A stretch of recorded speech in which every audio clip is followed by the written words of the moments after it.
महाभारत की दुनिया में ना हर किरदार अपने आप में एक कहानी है। लेकिन आज हम एक ऐसे महान इंसान के बारे में बात करेंगे जो ज्ञान और नीति का सागर था, महात्मा विदुर। पर एक सवाल है जो हमेशा मन में खटकता है। जो इंसान इतना ज्ञानी था, जिसकी नीतियों की मिसाल आज भी दी जाती है, जो धर्म का चलता फिरता रूप था, वो निसंतान क्यों रह गया? है ना सोचने वाली बात। चलिए आज इसी गुत्थी को सुलझाने की कोशिश करते हैं। तो सबसे पहले ये समझना होगा कि विदुर आखिर थे कौन। वो कोई मामूली इंसान नहीं थे। नहीं, वो तो जैसे हस्तिनापुर की धड़कन थे, उसकी आत्मा थे। देखिए, वो हस्तिनापुर के प्रधानमंत्री तो थे ही, महाराज धृतराष्ट्र के सबसे करीबी सलाहकार भी थे, और पांडवों के लिए तो वो एक ढाल की तरह थे। इतना ही नहीं, उन्हें तो खुद ऋषि वेद व्यास का अंश माना जाता था। लेकिन हर कहानी में एक लेकिन होता है ना। इतनी महानता के बावजूद उनकी एक पहचान थी, दासी पुत्र, और इसी वजह से उन्हें राज परिवार में वो जगह कभी नहीं मिली जिसके वो असल में हकदार थे। अब उनकी कहानी और भी दिलचस्प हो जाती है जब हम उनके जन्म के बारे में जानते हैं। विदुर का जन्म ही एक बहुत बड़ी असाधारण घटना का नतीजा था। वो कोई और नहीं बल्कि स्वयं धर्मराज यम का अवतार थे, जिन्हें एक श्राप की वजह से धरती पर आना पड़ा। कहानी कुछ ऐसी है कि एक थे ऋषि मांडव्य। उनके साथ बड़ा अन्याय हुआ, उन्हें बिना किसी जुर्म की सजा मिल गई। जब वो मृत्यु के बाद यमराज के पास पहुंचे तो उन्होंने पूछा, मेरे साथ ऐसा क्यों हुआ? यमराज ने कहा कि बचपन में उन्होंने एक छोटी सी गलती की थी। बस इतनी सी बात पर ऋषि को इतना गुस्सा आया कि उन्होंने यमराज को ही श्राप दे दिया कि तुम्हें न्याय के देवता को खुद इंसान बनकर अन्याय सहना होगा और जन्म लेना होगा एक दासी पुत्र के रूप में। और बस यही श्राप विदुर के जन्म की वजह बना। तो अब सोचिए, जिसका जन्म ही एक श्राप की वजह से हुआ हो, उसके जीवन का मकसद भला वंश बढ़ाना कैसे हो सकता था? नहीं, उनका मिशन, उनका मकसद इन सब चीजों से कहीं कहीं ज्यादा बड़ा था। इसको ऐसे समझते हैं, एक तरफ होता है सामान्य सांसारिक कर्तव्य, परिवार बनाना, वंश को आगे बढ़ाना, और दूसरी तरफ था विदुर का दिव्य कर्तव्य।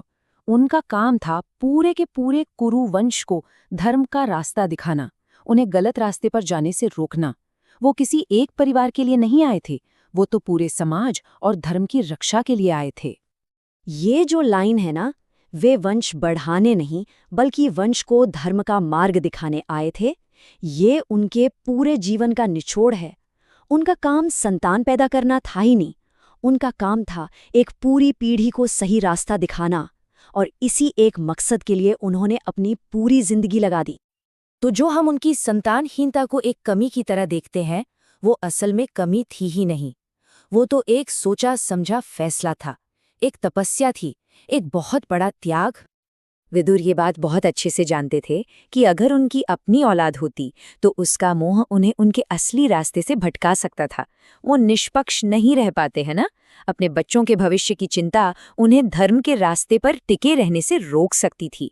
बिल्कुल वैसे ही जैसे धृतराष्ट्र अपने बेटे दुर्योधन के मोह में अंधे हो गए थे। और मजे की बात देखिए, अपनी कोई संतान ना होते हुए भी उन्होंने पिता होने का हर फर्ज निभाया। चाहे वो लाक्षागृह की साजिश से पांडवों को बचाने की बात हो, या फिर भरी सभा में जब द्रौपदी का अपमान हो रहा था तो अकेले आवाज उठाने की हिम्मत। विदुर हमेशा पांडवों के लिए एक पिता की तरह खड़े रहे। और बस यही उनके जीवन का सार है। अपनी कोई संतान नहीं, इसलिए वो किसी के पक्ष में नहीं थे, वो सिर्फ और सिर्फ धर्म के पक्ष में थे। और यही निष्पक्षता उनकी सबसे बड़ी ताकत बनी। इसी वजह से वो धर्म का एक जीता जागता प्रतीक बन पाए। तो आखिर में सवाल फिर वही आता है कि अगर विदुर का कोई वंशी नहीं था तो फिर उनकी विरासत क्या है? उनकी कहानी हमें विरासत का, वंश का एक बिल्कुल नया मतलब सिखाती है। सच्चा वंश क्या होता है? वो खून के रिश्ते से नहीं बनता। सच्चा वंश बनता है किसी के कर्मों से, उसके ज्ञान से, उसके उन विचारों से जो वक्त के बाद भी जिंदा रहते हैं और आने वाली पीढ़ियों को रास्ता दिखाते हैं। विदुर ने किसी बच्चे को जन्म नहीं दिया, सही बात है, लेकिन उन्होंने ज्ञान को जन्म दिया। आज भी विदुर नीति के रूप में उनकी बातें, उनके शब्द हमारा मार्गदर्शन करते हैं। असल में तो यही उनकी संतान है, यही उनका अमर वंश है जो कभी खत्म नहीं हो सकता। तो ये बात गांठ बांध लेने वाली है कि मनुष्य का सच्चा वंश उसकी संतान नहीं, उसके कर्म होते हैं। एक इंसान को उसके बच्चों से नहीं, उसके काम से याद रखा जाता है। और विदुर ने अपने कर्मों से एक ऐसी विरासत बना दी जो आज भी उतनी ही जरूरी है। और ये कहानी हमें आज के लिए एक बहुत ज़रूरी सवाल के साथ छोड़ जाती है। इस भागती दौड़ती दुनिया में हम सब अपनी विरासत के तौर पर क्या छोड़कर जाना चाहते हैं? क्या वो सिर्फ पैसा और परिवार तक ही सीमित है, या फिर हमारे काम, हमारे विचार और समाज पर हमारा अच्छा असर हमारी असली विरासत होगी? सोचिएगा ज़रूर।